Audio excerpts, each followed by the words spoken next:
Hello friends, मैं हूं Prince और स्वागत करता हूं आपका मैग्नेट ब्रेन्स में। हम क्या देख रहे हैं, क्लास 11th में मैथमेटिक्स का अपना बेसिक्स ऑफ मैथ्स देख रहे थे। जहां पे क्या देख रहे थे, तो जहां पे हम एंगल रिप्रेजेंटेशन सीख रहे थे। तो हमने साइन थीटा के बारे में बहुत कुछ पढ़ा, समझा, रिप्रेजेंट करना जाना, जनरल सोल्यूशन निकालना जाना, बहुत सारी चीजें सीखी।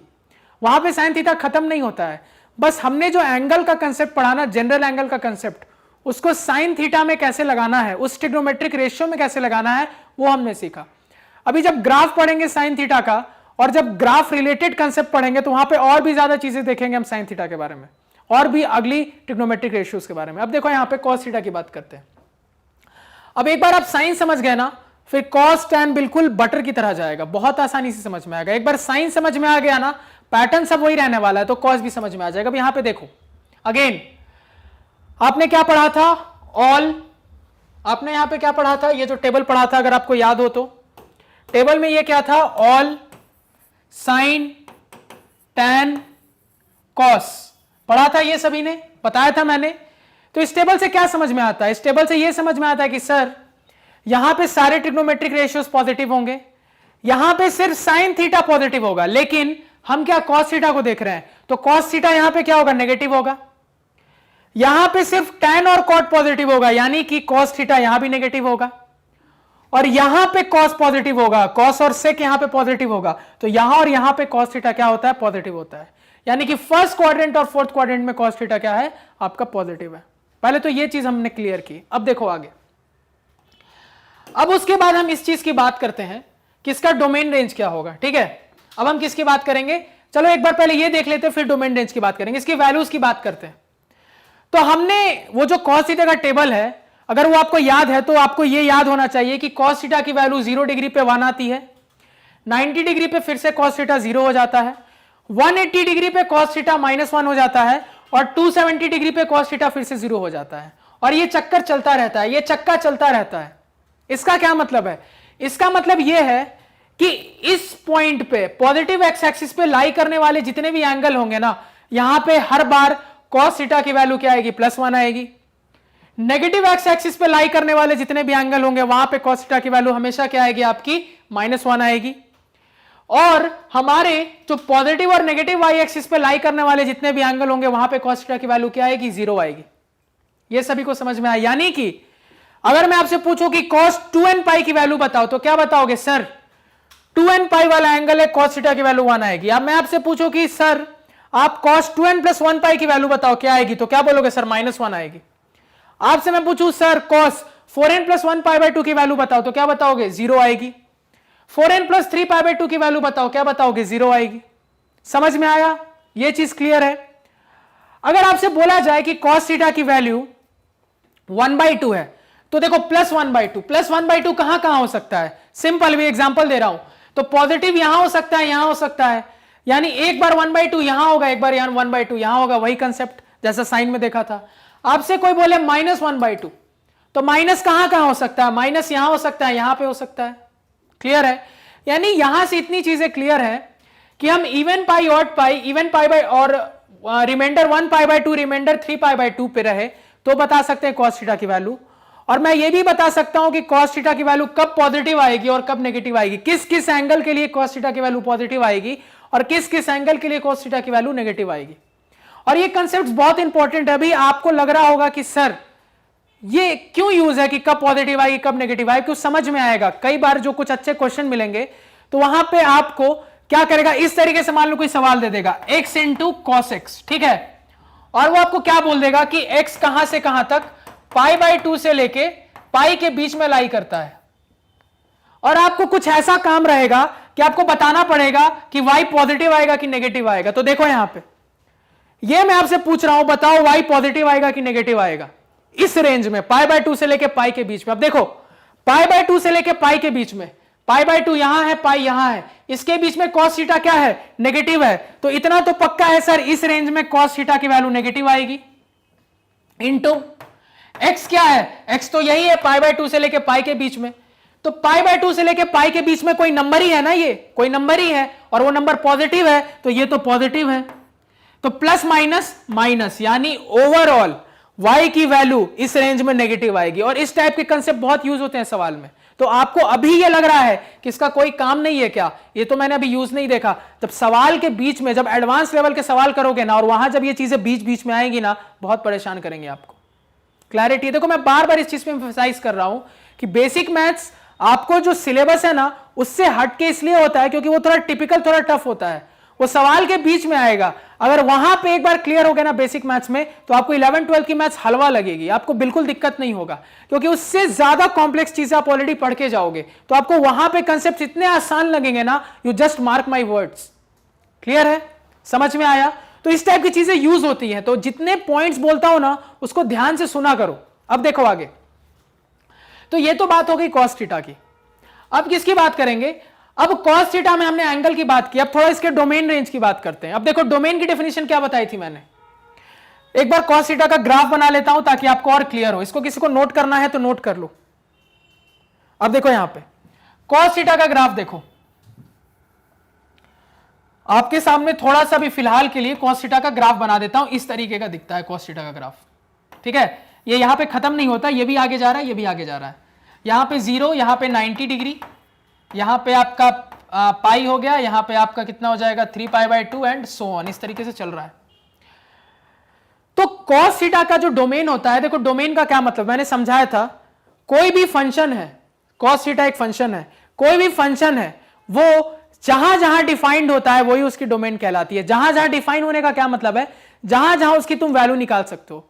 तो कॉस थीटा की वैल्यू तुम कहां कहां निकाल सकते हो, तो तुम थीटा को कुछ भी रखो, तुम कॉस थीटा की वैल्यू निकाल लोगे। ऐसा कोई भी थीटा नहीं है जहां पे कॉस थीटा की वैल्यू निकल के नहीं आएगी। हर एक थीटा पे कॉस थीटा की वैल्यू निकल के आनी ही आनी है, क्योंकि जो इसका ग्राफ होता है ना, ग्राफ में और अच्छे से समझेंगे इस चीज को, ये इधर भी अनंत की ओर जाता है, इधर भी अनंत की ओर जाता है। आपने सबने पढ़ा होगा, हल्का सा आपको आइडिया भी होगा कि ये ग्राफ खत्म नहीं होता, इधर भी इंफिनिटी जा रहा है, इधर भी इंफिनिटी जा रहा है।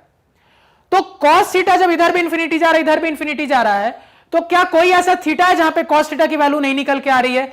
तुम किसी भी एंगल को ले लो, एक्स एक्सिस पे तुम्हारा थीटा है, एंगल है, तुम किसी भी एंगल को ले लो, वहां पे तुम कॉस थीटा की वैल्यू बता सकते हो।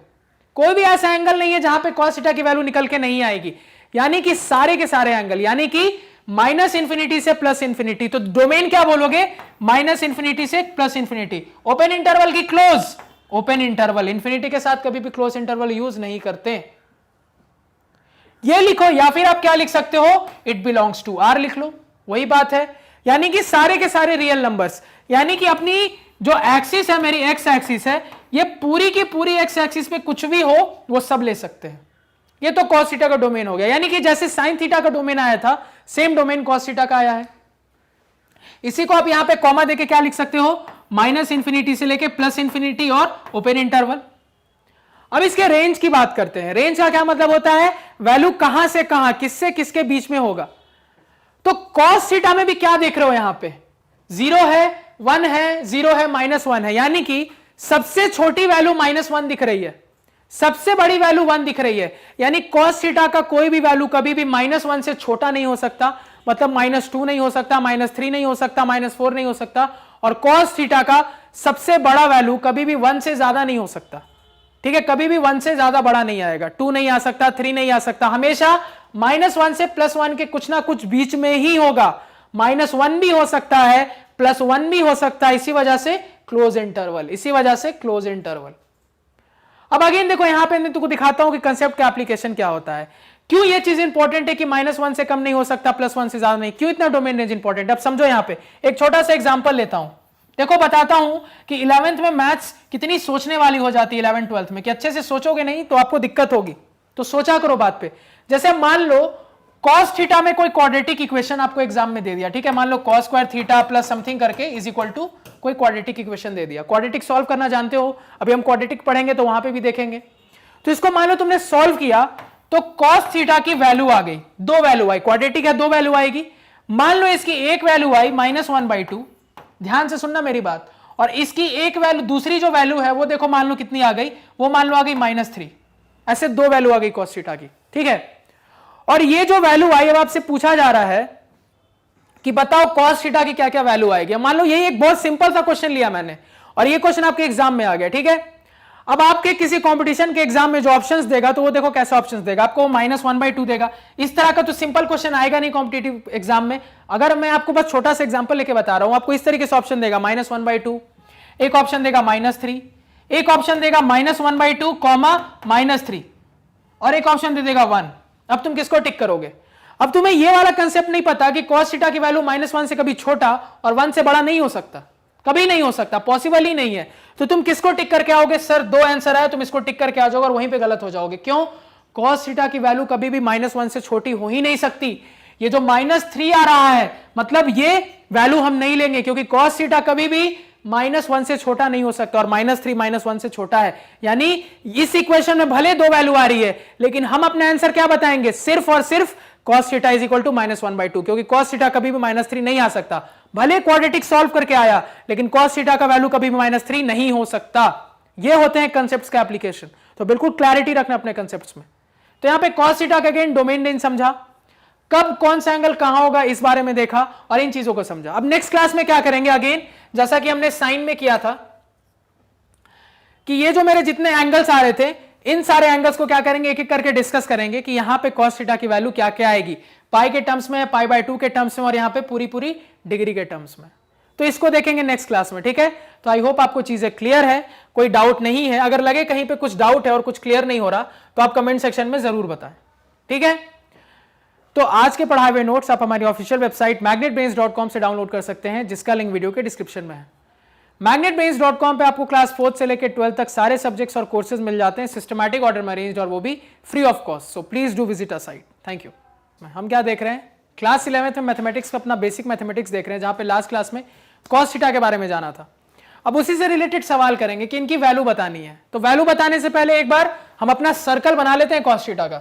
तो सर्कल कैसा दिखेगा हमारा? देखो इस तरीके का सर्कल होगा cos थीटा का, और इस सर्कल में यहां पे क्या होगा? आप देखो यहां पे ये आपका यहां पे हो जाएगा all sine tan cos। cos कहां कहां? फर्स्ट और फोर्थ में सिर्फ पॉजिटिव। यहां पे आपका cos थीटा का वैल्यू कितना आएगा? देखो 1, यहां 0, यहां -1, यहां भी 0। और एंगल क्या क्या होंगे cos थीटा के? यहां पे 2n पाई यानी इवन पाई, यहां पे 2n + 1 पाई यानी कि ऑड पाई, यहां पे 4n + 1 π/2, यहां पे 4n + 3 π/2। क्लियर है ये सभी को? कोई डाउट, कोई समस्या, कोई परेशानी इसमें? अब देखो आगे, अब स्टार्ट करते के क्वेश्चन। सबसे पहला क्वेश्चन cos 100 पाई क्या है? cos 100 पाई। तो 100 पाई क्या है? 100 इंटू पाई, पाई मल्टीप्लाइड है, तो पाई वाला एंगल या तो यहां होगा या तो यहां होगा, या तो इस बिंदु पे होगा या तो इस बिंदु पे होगा। अब 100 है, 100 क्या है? इवन नंबर, तो इवन पाई किधर होती है? इधर होती है। तो क्या बताओगे? cos की वैल्यू यहां पे कितनी आती है? 1 आती है। तो पहली की वैल्यू कितनी आ गई? 1। दूसरी 101 पाई। अब देखो अगेन पाई वाला नंबर है, पाई या तो यहां या तो यहां। 101 यानी ऑड नंबर है, तो ऑड नंबर यहां होगा कि यहां होगा? तो यहां पे होगा ऑड नंबर। ऑड पाई यहां होता है, तो ऑड पाई पे cos थीटा की वैल्यू कितनी आती है? -1 आती है। तो कितनी आ गई ये? -1 आ गई। आगे 103 π/2। अब देखो π/2 वाला एंगल है, तो π/2 वाला एंगल मतलब यहां होगा या तो यहां होगा। अब देखो तुम्हें अब यहां पे दिमाग नहीं लगाना है, रिमाइंडर 1 रहे या रिमाइंडर 3, वैल्यू तो दोनों जगह ही 0 आ रही है। तो अब इसको आपको कैलकुलेट करके नहीं देखना है कि जो मैंने ट्रिक बताई थी कि लास्ट 2 डिजिट को 4 से डिवाइड करके देखो रिमाइंडर क्या आ रहा है। जरूरत ही नहीं है भाई, रिमाइंडर 1 आए या 3 आए वैल्यू तो 0 होगी। रिमाइंडर 1 आए या 3 आए वैल्यू तो क्या होगी? 0 होगी। तो तुमको देखने की जरूरत ही नहीं है, चाहो तो वैसे देख सकते हो कि एंगल कहां होगा। तो 103 है, लास्ट 2 डिजिट 3 है, 3 को 4 से डिवाइड करोगे रिमाइंडर 3 आएगा, यानी एंगल यहां होगा। तो यहां रहे या यहां रहे फर्क नहीं है, कहने के लिए एंगल यहां है, लेकिन वैल्यू कितनी आएगी? 0 ही आएगी। अगेन 109 π/2, π/2 वाला एंगल है, या तो यहां होगा या तो यहां होगा। तो क्या बोल दोगे? यहां पे अगेन वैल्यू 0 होगी। एंगल होगा वैसे कहां? तो 109 है, लास्ट 2 डिजिट क्या है? 9 है, 9 को 4 से डिवाइड करो रिमाइंडर 1, यानी यहां होगा 109 π/2 ऊपर। आगे cos 1 2 3 4 5 6 7 8 9 π/2। अब देखो यहां पे यही इंटरेस्टिंग क्वेश्चन है। अब इसको क्या 4 से तुम डिवाइड करोगे? नहीं करोगे ना, लास्ट 2 डिजिट को देखोगे 4 से डिवाइड हो रहा है तो रिमाइंडर कितना आ रहा है। यहां पे जरूरत नहीं है, π/2 का एंगल है, तो पाई बाय 2 का एंगल रहेगा तो वैल्यू हमेशा 0 ही आएगी, तो 0 है। अब आप पूछो कि सर एंगल है कहां पे, तो आप वो भी डिसाइड कर सकते हो। लास्ट दो डिजिट क्या है 89, 89 को क्या करो 4 से डिवाइड करो, तो 4 2 8 9, फिर से 4 2 8 रिमाइंडर 1, तो एंगल कहां है, ऊपर है, रिमाइंडर 1 आ रहा है। आगे देखो 18,000 डिग्री, अब देखो अगेन डिग्री वाला आ गया, पाई वाला कहानी खत्म, अब डिग्री वाला आ गया, तो क्या बताया था मैंने, क्या करोगे, कहने के लिए आप 180 डिग्री से भी डिवाइड कर सकते हो, दिक्कत नहीं है, लेकिन मैं जो आदत बनाना चाह रहा हूं उसको बनाओ। आप क्या करो 90 डिग्री से डिवाइड करके काम करो, क्योंकि ये चीज आगे बहुत हेल्प होने वाली है। तो आप 90 डिग्री से इसको डिवाइड करके काम करो, तो 90 डिग्री से डिवाइड करो तो कितना हो जाएगा, सबसे पहले 18,000 डिग्री है, तो 90 से डिवाइड करो थोड़ा, तो कितना आ रहा है, 0 से 0 कटा, 9 2 18 200, तो 200 इंटू पाई बाई 2, 90 से डिवाइड करने का मतलब 90 डिग्री मतलब पाई बाई 2, तो 200 इंटू पाई बाई 2 का मतलब है 100 पाई आ गया। तो एक्चुअली में ये है क्या, ये है आपका cos 100 पाई, यानी कि इवन पाई, और इवन पाई यहां होता है, वैल्यू कितनी आती है 1। अगेन 1350 डिग्री, क्या करो अगेन 90 से डिवाइड करो, 1350 डिग्री 90 से डिवाइड करो, 0 से 0 कटा, 3 3 9, 3 4 12, 3 5 15, 3 15 45, तो कितना आ गया 15 इंटू पाई बाई 2।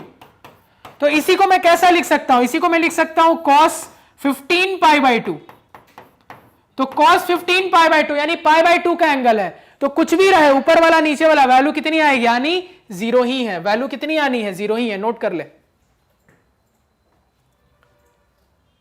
तो क्लियर है सभी को, साइन समझ चुके हो, अब कॉस बिल्कुल आसान लगेगा, एक बार कंसेप्ट समझ लिया ना, वो हर रेशियो में अप्लाई होने वाला है, कंसेप्ट वही रहना है, बस ये टेबल में जो साइन है वो बदल जाएगा, और यहां पे जो ये वैल्यूज होती है कॉर्नर की वो बदल जाती है। साइन थीटा में अब ऐसा मत याद कर लेना साइन वाली वैल्यू है, साइन में यहां 0 यहां 1 यहां 0 यहां -1 आता था साइन में, कॉस में 1 0 -1 0, तो दोनों में कंफ्यूज मत होना, साइन का वैल्यूज अलग है, कॉस का अलग है। कॉस के लिए कैसे याद रखोगे, 1 0 -1 0, 1 0 -1 0।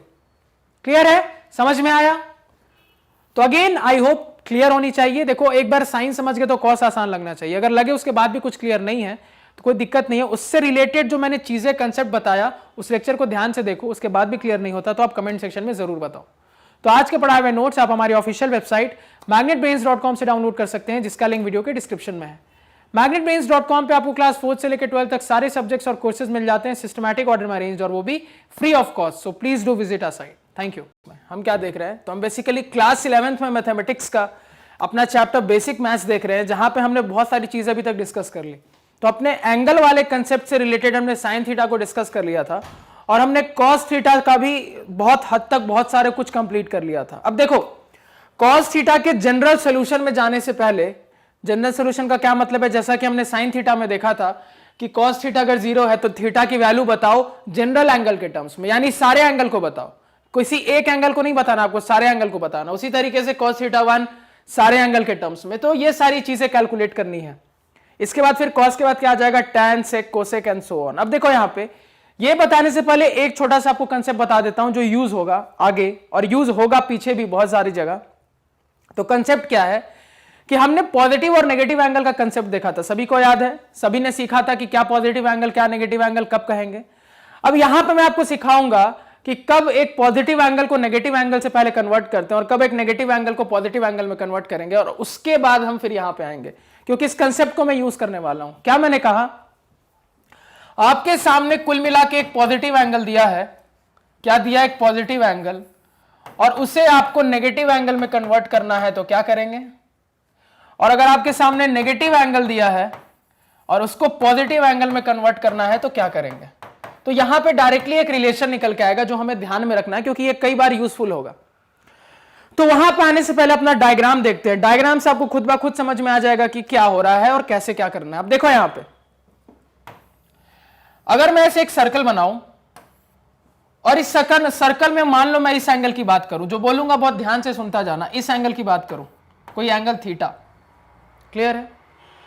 तो अगर आप इस थीटा को बनाना चाहते हो तो आप ऐसे चलोगे, एक तरीका है इस थीटा को बनाने का, एक ऐसा एंगल बनेगा, क्योंकि ये तो मेरा रेफरेंस होगा, ये हमेशा मेरा रेफरेंस का काम करेगा। और एक और तरीका इस थीटा को बनाने का, या तो आप ऐसे चलो क्लॉकवाइज, या तो आप ऐसे चलोगे तो एंटी क्लॉकवाइज में ये एंगल मिलेगा, और अगर क्लॉकवाइज चलोगे तो ये एंगल मिलेगा। बात आ रही है मेरी समझ में? कोई एक पर्टिकुलर एंगल है, तो अगर आप ऐसे एंटी क्लॉकवाइज चलोगे तो एक ये एंगल मिलेगा, और अगर आप कैसे क्लॉकवाइज चलोगे तो ये एंगल मिलेगा। तो दोनों एंगल को देख के क्या रिलेशन लगता है, जो मैं बोल रहा हूं उसको ध्यान से सुनो और समझो। दोनों एंगल को देख के क्या रिलेशन लगता है? सिंपल रिलेशन सर ये लगता है कि दोनों एंगल का जोड़ हमेशा 360 होगा, यानी कि θ1 और θ2 का सम हमेशा क्या होगा? 360 डिग्री, यानी कि 2 पाई रेडियन के बराबर होगा। यह चीज बस आपको ध्यान में रखनी है, क्योंकि दोनों मिलकर रिफ्लेक्स एंगल बनेंगे ना, दोनों मिलकर रिफ्लेक्स एंगल बनेंगे। एक अगर पॉजिटिव एंगल का काम करेगा तो दूसरा नेगेटिव एंगल का। अगर आपको याद हो तो मैंने आपको इसका हिंट दिया था, मैंने आपको कहा था कि जो चीज हम बचपन या छोटे क्लासेस में रिफ्लेक्स एंगल बोल के पढ़ते थे, वही कंसेप्ट आगे जाके आपका पॉजिटिव एंगल और नेगेटिव एंगल का बना। क्लैरिटी है? तो कुल मिला के बात यहां आके रुकी कि पॉजिटिव एंगल और नेगेटिव एंगल एक ही एंगल के लिए अगर एक पॉजिटिव एंगल है एक्यूट तो नेगेटिव एंगल होगा ऑब्ट्यूज। तो पॉजिटिव एंगल और नेगेटिव एंगल का सम कितना होगा? आपका 2 पाई रेडियन होगा। कितना होगा? 2 पाई रेडियन होगा, यानी कि 360 डिग्री होगा। तो अगर ये कंसेप्ट मुझे यहां से दिख गया और समझ में आ गया, तो यानी कि इतना पक्का है कि अगर पॉजिटिव एंगल को नेगेटिव एंगल में मुझे कन्वर्ट करना है या नेगेटिव एंगल को पॉजिटिव एंगल में कन्वर्ट करना है, तो या तो 2 पाई घटाना पड़ेगा या तो 2 पाई जोड़ना पड़ेगा। दोनों में से एक ही चीज होगी, या तो 2 पाई घटाना पड़ेगा, क्योंकि सम क्या है? 2 पाई है। अगर दोनों का सम 2 पाई है तो अगर आपको दूसरा एंगल चाहिए तो क्या करोगे? या तो 2 पाई को जोड़ोगे या तो 2 पाई को घटाओगे। भाई आपका पॉजिटिव एंगल और नेगेटिव एंगल मिलके क्या बना रहा है? 360 डिग्री बना रहा है। तो फैक्टर क्या है 360 डिग्री का? तो अगर पॉजिटिव एंगल से नेगेटिव एंगल पे जाना है, यानी उस एंगल का रिफ्लेक्स एंगल बताना है, तो क्या करोगे? या तो 2 पाई जोड़ोगे या तो 2 पाई घटा दोगे। सिंपल सा लॉजिक है, सिंपल सी बात है। अब कहां पे 2 पाई जोड़ेंगे और कहां पे 2 पाई घटाएंगे उसको सीखते हैं। अब देखो यहां पे पहले तो ये आपका लेक्चर नंबर 17 होगा। प्रीवियस 1-2 लेक्चर में मैं लेक्चर नंबर थोड़ा लिखना मिस हो गया था, तो आप माइंड मत करना, ये आपका लेक्चर नंबर 17 होगा। क्लियर है? अब देखो यहां पे तो कब 2 पाई जोड़ेंगे और कब 2 पाई घटाएंगे, अब उसको आप ध्यान में रखना। अब देखो यहां पे अगर ये कंसेप्ट समझ में आ गया है तो अब आपको यहां पे एक फाइनल चीज मिलेगी, और इस फाइनल चीज को आपको ध्यान में रखना है। मान लो मुझे एक पॉजिटिव एंगल को क्या करना है, एक पॉजिटिव एंगल को मुझे नेगेटिव एंगल में अगर कन्वर्ट करना है, अगर एक पॉजिटिव एंगल को नेगेटिव एंगल में कन्वर्ट करना है तो मैं क्या करूंगा? मैं कुछ नहीं करूंगा, सिंपल कोई भी जो मेरा एंगल थीटा है, मान लो मेरा पॉजिटिव एंगल थीटा है, तो नेगेटिव एंगल क्या होगा? आपको कुछ नहीं करना है, थीटा में आप 2 पाई को घटा दो तो आपका नेगेटिव एंगल निकल के आ जाएगा। क्या मैंने कहा? थीटा में 2 पाई को घटा दो तो आपका नेगेटिव एंगल निकल कर आ जाएगा। यह चीज आपको ध्यान में रखनी है। और इसी तरीके से अगर आपको नेगेटिव एंगल को पॉजिटिव एंगल में कन्वर्ट करना है, आपको नेगेटिव एंगल को पॉजिटिव एंगल में कन्वर्ट करना है, तो क्या करोगे? नेगेटिव एंगल अगर मान लो थीटा है, अगर आपको पॉजिटिव एंगल बनाना है, देखो नेगेटिव एंगल थीटा कहने का क्या मतलब है? -30 डिग्री, -40 डिग्री, -50 डिग्री, इस तरीके से थीटा है। थीटा मतलब -30 है, -40 है, -50 है, इस तरीके से है। तो आपको कुछ नहीं करना है, वो जो नेगेटिव एंगल दिया है उसमें 2 पाई जोड़ दो, यानी उस थीटा में अगर आप 2 पाई जोड़ दोगे तो आपको क्या मिल जाएगा? Positive angle. और आप दोनों फॉर्मूला को याद रखने में कंफ्यूज होने की जरूरत नहीं है, मैं बता रहा हूं क्यों ऐसा होगा। देखो बता रहा हूं, ध्यान से सुनना।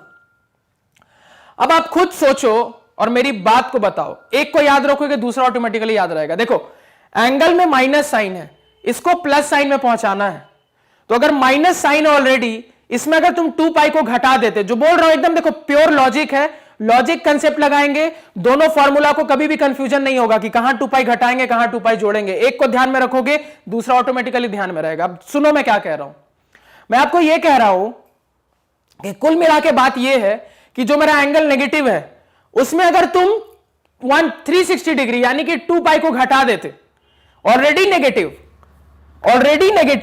और इसमें भी तुम क्या कर रहे हो 2 पाई को यानी कि 360 डिग्री को घटा दोगे, तो क्या कभी भी ये पॉजिटिव बनेगा? दो नेगेटिव नंबर कभी भी मिलकर इस तरीके से पॉजिटिव देंगे, अभी भी ये नेगेटिव नंबर ही रहेगा ना। यही कंसेप्ट है कि अगर नेगेटिव एंगल में तुम 2 पाई को घटा देते, क्या कहते? घटा देते, तो या कभी भी ये पॉजिटिव बनता नहीं बन पाता। तो इसको पॉजिटिव बनाने के लिए क्या करना पड़ेगा? 2 पाई को जोड़ना पड़ेगा। क्या करना पड़ेगा? 2 पाई को जोड़ना पड़ेगा। तो बस यहां से क्लियर है, अगर मुझे नेगेटिव एंगल को पॉजिटिव बनाना है और मैं 2 पाई जोड़ रहा हूं, तो अगर मैं पॉजिटिव एंगल को नेगेटिव बनाऊंगा तो मैं 2 पाई घटा दूंगा। तो मैं अगर ये ध्यान में रखूंगा तो मुझे ये ऑटोमेटिकली ध्यान में रहेगा। तो आज से क्या ध्यान में रखना है कि अगर पॉजिटिव एंगल को नेगेटिव में कन्वर्ट करना है तो 2 पाई घटा देंगे, और अगर नेगेटिव एंगल को पॉजिटिव में कन्वर्ट करना है तो क्या करेंगे, 2 पाई बढ़ा देंगे। और इसको ध्यान में रखने का सिंपल तरीका क्या है, नेगेटिव एंगल है पॉजिटिव बनाना है तो 2 पाई घटा तो नहीं सकते, इतना पक्का है, 2 पाई जोड़ना ही पड़ेगा। तो अगर यहां 2 पाई जोड़ रहे हैं तो क्या बचा मेरे पास ऑप्शन, 2 पाई घटाने का, यानी यहां पे 2 पाई घटाना पड़ेगा। बस आपको यह चीज ध्यान में रखनी है, और आप इस चीज को वेरीफाई भी कर सकते हो। देखो हम वेरीफाई करते हैं, आपके सामने फिर से वो वाला मैं सर्कल बनाता हूं। सभी को याद है 0 डिग्री, यहां 90 डिग्री भी होता है और -270 डिग्री भी होता है, यहां पे 180 डिग्री भी होता है और -180 डिग्री भी होता है, यहां पे आपका क्या होता है, 270 डिग्री भी होता है और -90 डिग्री भी होता है। ये सारी चीजें सभी को याद है। अब आप इसमें वेरीफाई करो। मान लो मेरा पॉजिटिव एंगल है 90 डिग्री, उसको मुझे नेगेटिव एंगल में कन्वर्ट करना है, तो मैं क्या करूंगा, क्या बताया आपको, पॉजिटिव को नेगेटिव में कन्वर्ट करना है तो 2 पाई घटा देंगे। तो 90 डिग्री में क्या करोगे, 2 पाई घटा दोगे, तो 90 डिग्री में 2 पाई यानी 360 डिग्री घटा दोगे, कितना आ जाएगा, -270 नहीं आ जाएगा क्या, आया कि नहीं -270, इसको चेक करो। 270 डिग्री है तो 270 में 360 घटा दोगे, 270 में 360 घटा दोगे, क्या नहीं आएगा -90 डिग्री, बिल्कुल आएगा। तो पॉजिटिव एंगल देखा नेगेटिव में कन्वर्ट हो रहा है, यानी हमारा जो कंसेप्ट है, हमने जो कंसेप्ट से इस रिजल्ट पे पहुंचे हैं, ये रिजल्ट एब्सोल्युटली सही है। आप इसका उल्टा भी चेक कर सकते हो, यहां पे नेगेटिव से पॉजिटिव पे जाना है, चेक कर लो। नेगेटिव एंगल मान लो -180 डिग्री है, तो पॉजिटिव पे जाना है तो क्या करोगे, -180 डिग्री में 2 पाई जोड़ दो, -180 प्लस 360, -180 प्लस 360 प्लस 300 प्लस 180 नहीं आएगा क्या, बिल्कुल आएगा। आप इसको चेक करो, एंगल क्या है मेरा नेगेटिव, मान लो -270, तो -270 प्लस 360 प्लस 90 आ गया, +90। आप बिल्कुल वेरीफाई कर सकते हो। तो बस 2 चीज ध्यान में रखनी है, ये ध्यान में रहेगा, ये ऑटोमेटिकली ध्यान में रहेगा। नेगेटिव से पॉजिटिव पे जाना, अच्छा माइनस साइन से प्लस साइन पे जाना है तो क्या करेंगे, 2 पाई को जोड़ना पड़ेगा। तो अगर माइनस से प्लस पे जा रहे हैं तो 2 पाई को जोड़ रहे हैं, तो अगर प्लस से माइनस पे जाएंगे तो 2 पाई को घटा देंगे, कहानी खत्म।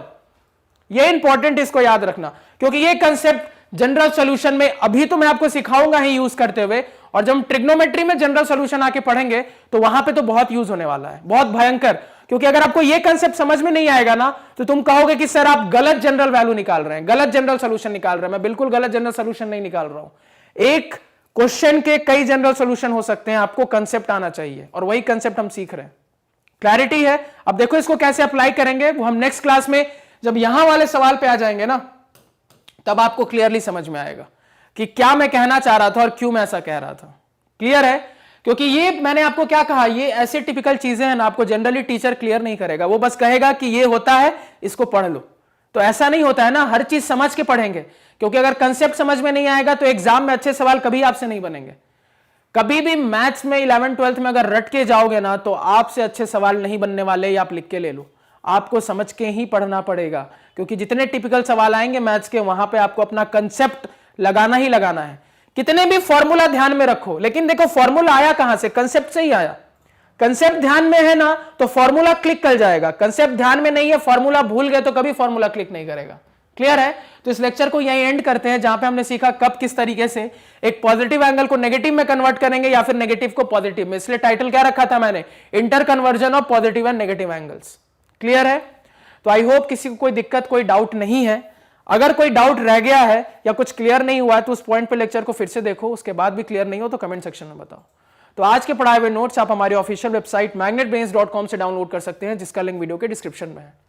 magnetbrains.com पे आपको क्लास 4 से लेकर 12 तक सारे सब्जेक्ट्स और कोर्सेज मिल जाते हैं, सिस्टमैटिक ऑर्डर में अरेंज्ड, और वो भी free of cost. So please do visit a site. Thank you. हम क्या देख रहे हैं, तो हम बेसिकली क्लास 11th में अपना बेसिक मैथ्स का क्या चैप्टर देख रहे हैं, तो एंगल रिप्रेजेंटेशन देख रहे थे। तो जनरल सॉल्यूशन थीटा हम देख रहे थे, जहां पे हम कॉस थीटा को डिस्कस करेंगे, साइन हमने डिस्कस कर लिया था। तो इससे पहले वाला जो मैंने लेक्चर लिया, जो कि लेक्चर नंबर 17 था, ये आपका लेक्चर नंबर 18 होगा, तो वो काफी इंपॉर्टेंट लेक्चर था। वो इसलिए क्योंकि वहां पे हमने एक पॉजिटिव एंगल को नेगेटिव एंगल में और नेगेटिव एंगल को पॉजिटिव एंगल में कन्वर्ट करना सीखा कि किस तरीके से हम पॉजिटिव को नेगेटिव में और नेगेटिव को पॉजिटिव में कन्वर्ट करेंगे। तो वो इंपॉर्टेंट लेक्चर है, क्योंकि उस कंसेप्ट को जनरल सॉल्यूशन जो पूरा चैप्टर ट्रिग्नोमेट्री में आगे पढ़ना होता है ना, वहां पे बहुत यूज करते हैं। तो वो कंसेप्ट आपको क्लियर होना चाहिए। अब देखो यहां पे अब यहां पे कुछ जनरल सोल्यूशन थीटा का निकालना है, ठीक है। अब एक चीज आपको बता देता हूं पहले ही, ये पूरा सॉल्व करने से पहले, कि कॉस थीटा का देखो जनरल सोल्यूशन ना हम सॉल्व करके देखेंगे। अभी बस ये फॉर्मूले को हल्का सा नोट करके रखना, और क्योंकि मैं आपको कुछ वहां पे सिखाने वाला हूं इसलिए इंपॉर्टेंट है, नोट करके रखना। फॉर्मूला ये है, देखो कॉस थीटा के लिए जनरल सोल्यूशन क्या बोलते हैं। मान लो कॉस थीटा की वैल्यू कुछ k है, जहां पे k की वैल्यू -1 से +1 के बीच में है। जहां पे k की वैल्यू क्या है, -1 से +1 के बीच में है। यहां पे k की वैल्यू -1 से +1 के बीच में है, ठीक है। इसको आप नोट कर लो अभी बस कॉपी पे, मैं समझाऊंगा क्या है। तो cos थीटा की वैल्यू कुछ है, तो ऑब्वियसली cos थीटा की रेंज क्या होती है, -1 से +1, तो k की वैल्यू -1 से +1 के बीच में होगी। तो जनरल सोल्यूशन थीटा का क्या आता है ना, theta is equal to 2n pi plus minus alpha. Alpha कोई एंगल है, कौन सा एंगल है, तो इस तरफ जो k है वो k किस cos थीटा पे आता है, वही आपका एंगल अल्फा है। चीजें समझेंगे, डोंट वरी, बस इसको आप नोट कर लो। 2n pi plus minus alpha, जहां पे n कोई इंटीजर होगा, 0 +-1 +-2 एंड सो ऑन। इसको बस इतना नोट कर लो आप पहले। कर लिया नोट। अब देखो मैं क्या बताना चाहता हूं।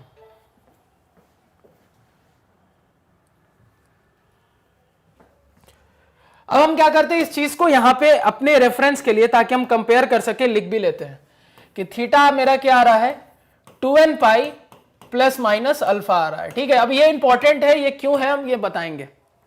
यानी कि ये कहना चाह रहे हैं कि देखो तुमने cos थीटा जो भी वैल्यू निकालोगे, ये -1 से +1 के बीच में ही आएगा। तो वो कुछ भी आए, हमेशा जो जनरल सॉल्यूशन का फॉर्मेट है, जो जनरल सॉल्यूशन हम लिखेंगे, वो जनरलाइज्ड वे में इसी फॉर्मेट में होगा। 2n पाई में प्लस माइनस कोई एंगल अल्फा जुटा हुआ होगा, हमेशा इसी फॉर्मेट में होगा। ये आपको कहना चाह रहा है सवाल। जनरल सॉल्यूशन का मतलब ही ये होता है। अब देखो ये चीज हर बार नहीं आएगी, तो आपको लगेगा कि सर गलत बता रहे, लेकिन मैं आपको समझाऊंगा कि चीजें कैसे सेम होती है और कैसे कंसेप्ट और दिमाग अप्लाई होता है। क्योंकि जब आप किसी कंपटीशन के एग्जाम में बैठोगे ना, तो कई बार ऐसा होगा ना, cos थीटा का वैल्यू जनरल सॉल्यूशन के टर्म्स में ही नहीं होगा, तो तुम्हें लगेगा वो आंसर गलत है, जबकि वो आंसर मल्टीपल चॉइस में सही होगा। तो वो चीजें सीखेंगे, फिर ध्यान से देखना, इंपॉर्टेंट लेक्चर है। सबसे पहले cos थीटा को सीखने से पहले cos थीटा का टेबल बना लेते हैं, ताकि हम कंपेयर कर सकें। तो cos थीटा का टेबल बनाओ, ऑल साइन tan cos, ठीक है। फर्स्ट और फोर्थ क्वाड्रेंट में पॉजिटिव होता है, यहां पे वैल्यू 1, यहां पे 0, यहां पे -1, यहां पे भी 0। और अगर एंगल की बात कर ले तो एंगल क्या क्या होती है, यहां पे होती है 2n पाई, यहां पे होती है 2n + 1 पाई, यहां पे होता है आपका 4n + 3 पाई/2, और यहां पे होता है 4n + 1 पाई/2। यही होता है। क्लियर है सभी को, बेसिक चीजें हैं, पढ़ चुके हैं हम ये। अब इसी को अप्लाई करना स्टार्ट करते हैं। देखो बहुत सिंपल है, एक बार चीजें पढ़ ली ना, आपके लिए ये जो टॉपिक मैं आपको बता रहा हूं ना, जनरल सॉल्यूशन थीटा, पसीने निकल जाते हैं स्टूडेंट के इसको समझने में। एकदम इतना परेशान हो जाते हैं ना, वो उनको समझ में नहीं आता है कि कैसे इसको पढ़े, कैसे ध्यान में रखे। और इसको मैं ऑलरेडी आपको बेसिक्स में इतने अच्छे से पढ़ा दिया है ना, कि अब आप खुद से किसी का भी जनरल सॉल्यूशन लिख सकते हो, इतने अच्छे से आप पढ़ चुके हो। इसलिए मैं कह रहा हूं ना, ये जो बेसिक्स है ना, आपके पूरे मैथमेटिक्स से ये ज्यादा थोड़ा सा टफ पड़ता है। स्टूडेंट्स को टफ लगता है, क्योंकि पहली बार पढ़ रहे हो ना, टफ तो थोड़ा लगेगा। लेकिन एक बार ये आपने समझ लिया ना, ये पढ़ लिया ना, तो पूरी की पूरी 11वीं 12वीं की मैथ्स आपको इतनी इजी लगेगी, आप इमेजिन नहीं कर सकते हो। मेरी बात को आप नोट करके रखना, मेरी ये जो बात है ना, इसको नोट कर लेना, कि अभी बेसिक्स मैथ्स पे अच्छे से ध्यान दे दोगे ना, तो आगे जो भी चीजें आएंगी ना किसी तरीके से यही बेसिक मैथ से लिंक होती है, और इतनी आसानी होगी आपको आगे पढ़ने में उसके बाद, कि आप इमेजिन नहीं कर सकते। अब देखो यहां पे वापिस सवाल पे आते हैं। सबसे पहला सवाल, जनरल सॉल्यूशन थीटा निकालना है जब cos थीटा की वैल्यू 0 है। अब आप मुझे बताइए कि cos थीटा की वैल्यू कहां कहां 0 है। तो सर यहां 0 है और यहां 0 है, सर यहां 0 है और यहां 0 है, तो लिख लेते हैं थीटा क्या बोलोगे, थीटा इज इक्वल टू, सबसे पहले 4n + 1 पाई/2 एंड 4n + 3 पाई/2, यही दोनों एंगल्स है। तो हर बार एंड करके लिखोगे क्या, नहीं, हमें एंगल को कंबाइन करना आता है ना, तो जब इन दोनों एंगल को कंबाइन करते तो क्या आता है रिजल्ट, 2n + 1 पाई/2, 2n + 1 पाई/2, यही रिजल्ट आता है। क्लियर है सभी को, इसमें कोई शक, कोई दिक्कत, कोई डाउट, कोई परेशानी किसी को नहीं होनी चाहिए। क्लैरिटी है। ये तो आपका cos थीटा 0 के लिए, यह आपका क्या आया, जनरल सॉल्यूशन जब cos थीटा 0 होगा। क्लैरिटी है, चीजें समझ में आ रही है, आई होप आनी चाहिए। अब देखो आगे सेकेंड क्वेश्चन उठाते हैं। सेकेंड क्वेश्चन क्या है, तो cos थीटा 1 कहां होगा, cos theta is equal to 1। अब देखो cos थीटा 1 कहां है, तो cos थीटा 1 यहां पे है, कहां पे, यहां पे cos थीटा 1। थीटा क्या है, 2n पाई है, थीटा क्या है 2n पाई, तो क्या बोलोगे general solution, theta is equal to 2n pi. Simple. और हर जगह देखो मैं नहीं लिख रहा, आपको क्या समझना है, n बिलोंग्स टू इंटीजर, ये हर जगह सही है, n belongs to integer. n belongs to integer का क्या मतलब है, 0 प्लस माइनस 1, इसका क्या मतलब है 0 प्लस माइनस 1 प्लस माइनस 2, कोई भी इंटीजर हो सकता है, plus minus 3 and so on. Third question देखो इसी तरीके से, थर्ड भी इजी है। थर्ड क्या है, cos थीटा माइनस 1। ये सब तो आप डायरेक्टली लिख सकते हैं, किसी भी ट्रिग्नोमेट्रिक रेशियो को 0 प्लस 1 और माइनस 1 बोले ना तो बिल्कुल आसानी से लिख सकते हैं। अब देखो cos थीटा माइनस 1 कहां होता है भाई, cos थीटा माइनस 1 यहां होता है। क्या है वैल्यू, 2n प्लस 1 पाई है वैल्यू। क्या है value, theta is equal to 2n plus 1 pi है। कितना है, 2n प्लस 1 पाई है, सामने है आपके। लिख लिया इनका जनरल सॉल्यूशन, इसको नोट करो पहले।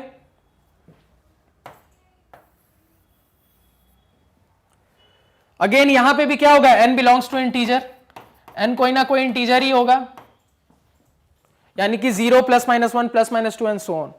अब इतना तो इजी था, इसमें दिक्कत नहीं है। अब आगे वाले पार्ट पे आते हैं। अब आगे वाले पार्ट को समझो।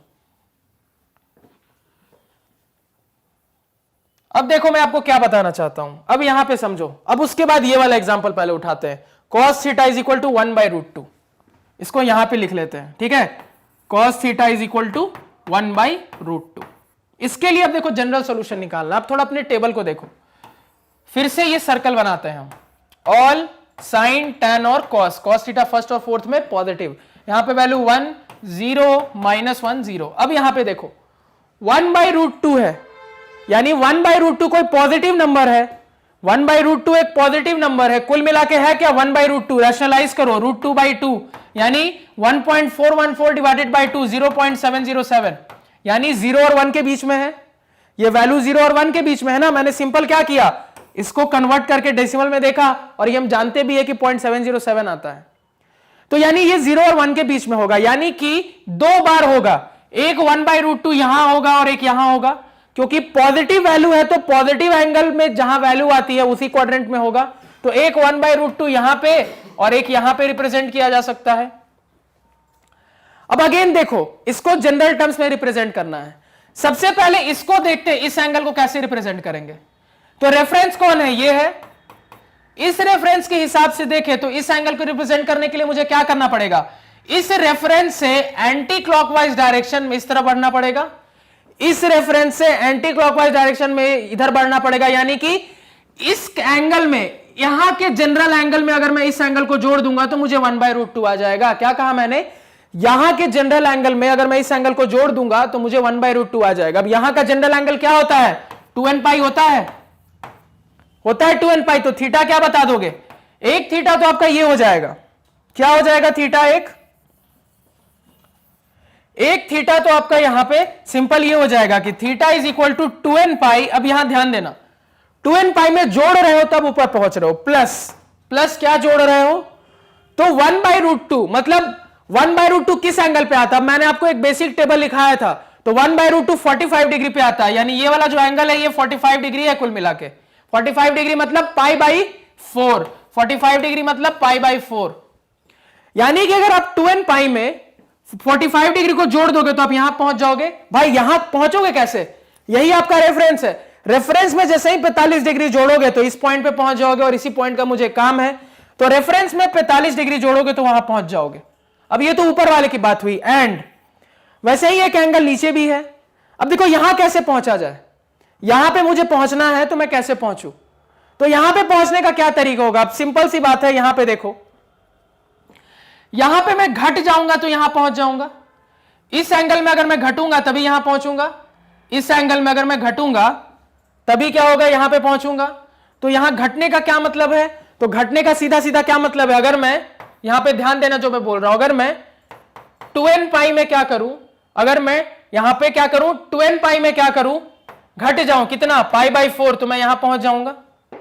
भाई यहां पे 2n पाई है ना, इसमें मैं घटूंगा, कितना घटूंगा, π/4 45 डिग्री, तो मैं यहां पहुंच जाऊंगा। ये सभी को क्लियर है? 2n पाई में घटने के बाद मैं यहां पे आराम से पहुंच जाऊंगा। इसकी क्लैरिटी है सभी को? अब देखो यहीं से आपको क्या समझ में आना चाहिए कि अब मैं इन दोनों एंगल को कंबाइन कर दूं। क्या करूं? इन दोनों एंगल को कंबाइन कर दूं तो मेरा काम हो जाएगा। अब इन दोनों एंगल को कैसे कंबाइन करेंगे? 2n पाई दोनों तरफ है, इसके साथ कोई छेड़खानी नहीं होनी, तो 2n पाई लिख दिया। प्लस और माइनस, प्लस माइनस क्या है? π/4। प्लस माइनस कितना है? π/4 है। यह सभी को क्लियर हुआ? 2n pi plus minus π/4। क्या इसी फॉर्मेट का जनरल सोल्यूशन नहीं आ रहा है? 2n pi plus minus alpha, 2n pi plus minus alpha. देखो आ गया। क्लैरिटी है? समझ में आया? तो ये चीज बिल्कुल भी आपको याद नहीं रखना है। तुम अगर कंसेप्ट याद रखोगे ना, जैसे मैंने पढ़ाया, जैसे मैंने कंसेप्ट बताया, अगर आपको वो कंसेप्ट ध्यान में है तो ये आप आराम से लिख सकते हो, बिना किसी दिक्कत के लिख सकते हो। बस आपको कंसेप्ट्स ध्यान में होने चाहिए। कंसेप्ट्स ध्यान में है तो आप आराम से एंगल के बारे में बता सकते हो कि वो एंगल क्या है और क्या होगा। इस चीज की क्लैरिटी होनी चाहिए सभी को। क्लियर है? नोट कर ले इसको, इधर टेबल नोट कर लो और इसके बाद इस एंगल को नोट कर लो। अब देखो आगे, अब आते हैं यहां के फाइनल क्वेश्चन पे, जहां पे हम जो पढ़े अभी पॉजिटिव को नेगेटिव में कन्वर्ट करना और नेगेटिव को पॉजिटिव में कन्वर्ट करना, उसको वेरीफाई करेंगे।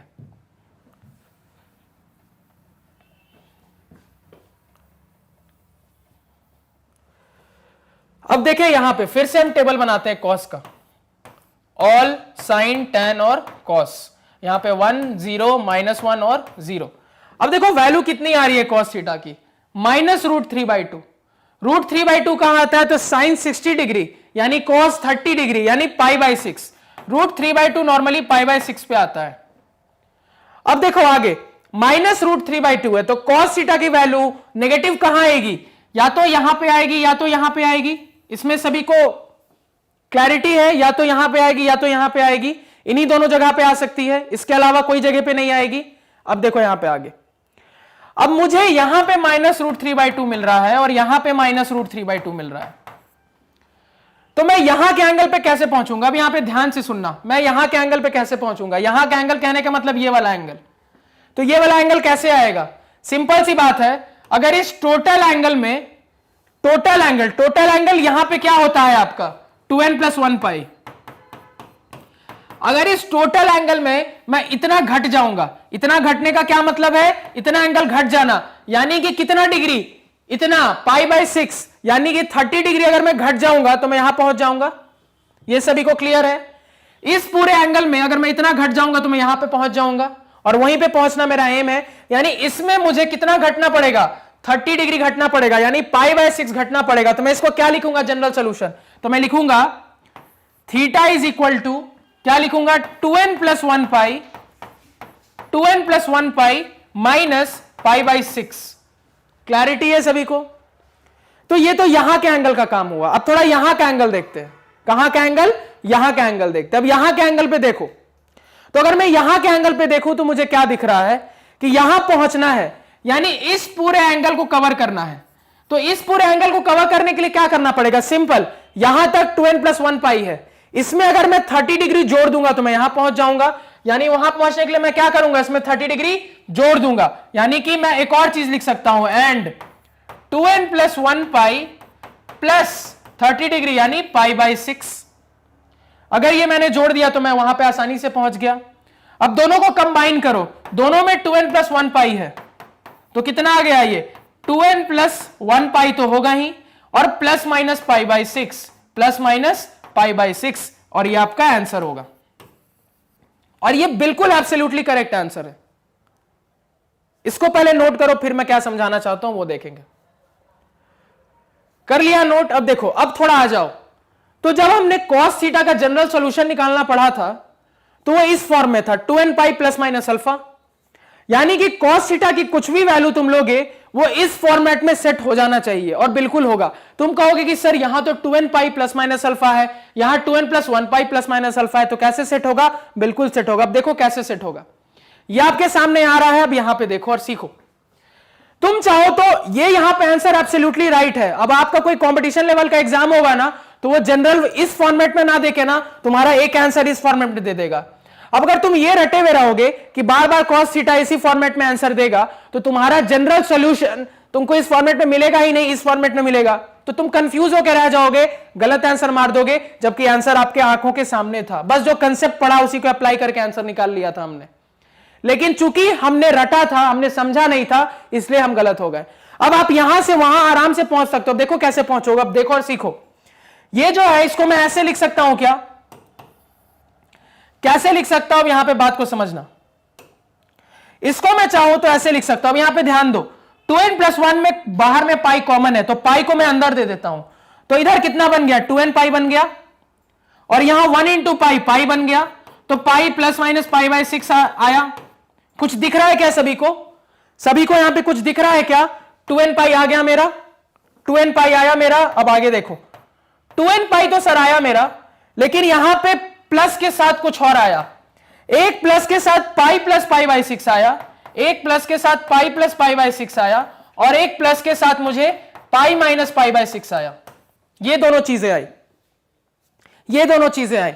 अब अगर मैं दोनों को कैलकुलेट कर रहा हूं, तो यहां पे एक तरफ मुझे मिल रहा है 1 + 1/6 यानी 7 पाई बाय 6, और इस तरफ मुझे मिल रहा है 5 पाई बाय 6। एक तरफ 7 पाई बाय 6 मिल रहा है और एक तरफ 5 पाई बाय 6 मिल रहा है। तो यहां पे जो सर आप प्लस माइनस अल्फा करके लिखते हैं, तो एंगल तो सेम होता है, और एंगल तो अलग अलग हो जा रहे हैं, अलग अलग हो जा रहे हैं, लेकिन दोनों क्या है, रिफ्लेक्स एंगल। अभी आपको पता लगेगा कैसे, देखो यहां पे। अब जब भी ऐसा हो ना, एंगल अलग अलग आपको दिखे, तो जो छोटा वाला एंगल है ना, वही आपका आंसर होगा। जो आपका छोटा वाला एंगल है ना, वही अल्फा का काम करेगा। छोटा वाला एंगल कौन है, अब खुद सोचो। 7/6 into pi, 5/6 into pi, 7 pi by 6, 5 pi by 6, दोनों को डिग्री में कन्वर्ट करके देखो, और यहां से ही दिख रहा है कि ऊपर न्यूमरेटर जिसका बड़ा होगा वही एंगल बड़ा होगा। न्यूमरेटर किसका बड़ा है, 7 का, तो ये बड़ा वाला एंगल है। तो छोटा वाला एंगल कौन है, 5 पाई बाय 6। तो आपका आंसर अल्फा का काम क्या करेगा, 5 पाई बाय 6 करेगा। यानी आपका आंसर आना चाहिए था 2n पाई प्लस माइनस आपका 5 पाई बाय 6, और ये चीज आ जाएगी आपकी। कैसे आ जाएगी, अब उसको देखो। 7 पाई बाय 6 मतलब माइनस 5 पाई बाय 6 में कन्वर्ट होना चाहिए, क्योंकि प्लस 5 पाई बाय 6 तो मेरे पास ऑलरेडी है। ये 7 pi by 6 minus 5 pi by 6 में कन्वर्ट होना चाहिए। बिल्कुल हो जाएगा। कैसे हो जाएगा, देखो मैंने क्या बोला था, पॉजिटिव एंगल को नेगेटिव में कन्वर्ट करना है। पॉजिटिव एंगल आपका ये है, इसको नेगेटिव में कन्वर्ट करना है, तो क्या करोगे, -2 पाई कर देंगे।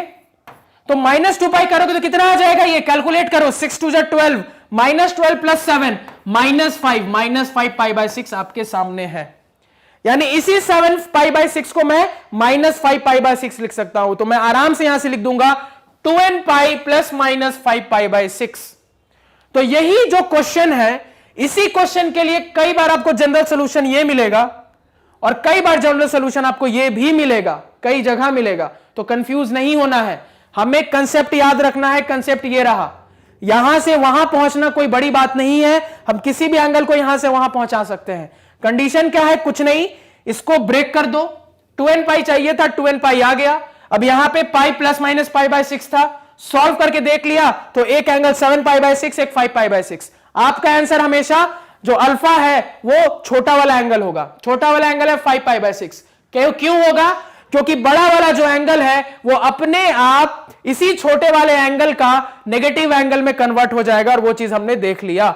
नेगेटिव एंगल में कन्वर्ट हो जाएगा, वो चीज हमने देख लिया। और आप ऐसे भी वेरीफाई कर सकते थे कि इसी का माइनस वाला ये है। क्यों है, मैंने क्या बोला था, एंगल, पॉजिटिव एंगल और नेगेटिव एंगल दोनों का सम हमेशा कितना चाहिए, 360 डिग्री आना चाहिए, यानी 2 पाई आना चाहिए। दोनों एंगल को ऐड करो, 7 + 5 12, 12 पाई बाई 6, तो 6 से 12 कटेगा 2 बार में, 2 पाई आ तो गया 360 डिग्री। दोनों एंगल का सम 360, यानी दोनों एक दूसरे के पॉजिटिव नेगेटिव एंगल है। क्लैरिटी है। तो ये हमें जो चाहिए वो आ गया है। तो जनरल सॉल्यूशन का मतलब ये नहीं होता है जो आपको टीचर जनरली बोलते हैं कि रट जाओ उस फॉर्मेट को, ऐसा नहीं है। आपको कंसेप्ट पता होना चाहिए। कंसेप्ट पता है तो आप आराम से एक दूसरे को कन्वर्ट कर लोगे। क्लैरिटी है, काफी इंपॉर्टेंट था जो चीज मैंने बताई, इसको ध्यान में रखेंगे। कंसेप्ट पता है तो आपका कोई कुछ गलत नहीं कर सकता, और ये अगर एग्जाम में आंसर लिख के आओगे नहीं काट सकता है कोई। इस चीज को ध्यान में रखना, कभी ये नहीं काट सकता है कोई। क्लैरिटी है, समझ में आई बात? तो आई होप चीजें क्लियर है, आपको कोई दिक्कत नहीं है। देखो ये जो ऊपर के 3 सवाल होते हैं ना, 0, 1 और -1 वाले, उसमें ज्यादा दिक्कत नहीं होती, वो एकदम स्ट्रेट फॉरवर्ड सिंपल सवाल है, उसमें परेशान नहीं होगे। वो आपके इजी टू मीडियम लेवल के सवाल थे, लेकिन जो आपके हाई लेवल के सवाल थे वो इस टाइप के हैं। तो ये सवाल समझना इंपॉर्टेंट था। अब इसके बाद जो एडवांस लेवल के सवाल हम आगे जाके देखेंगे वो किस तरह के रहेंगे ना, तो इस तरीके के रहेंगे। मैंने आपको हिंट दिया था कि cos थीटा 0 से 1 के बीच में है, तो बताओ थीटा की रेंज क्या होगी जनरल सॉल्यूशन के टर्म्स में।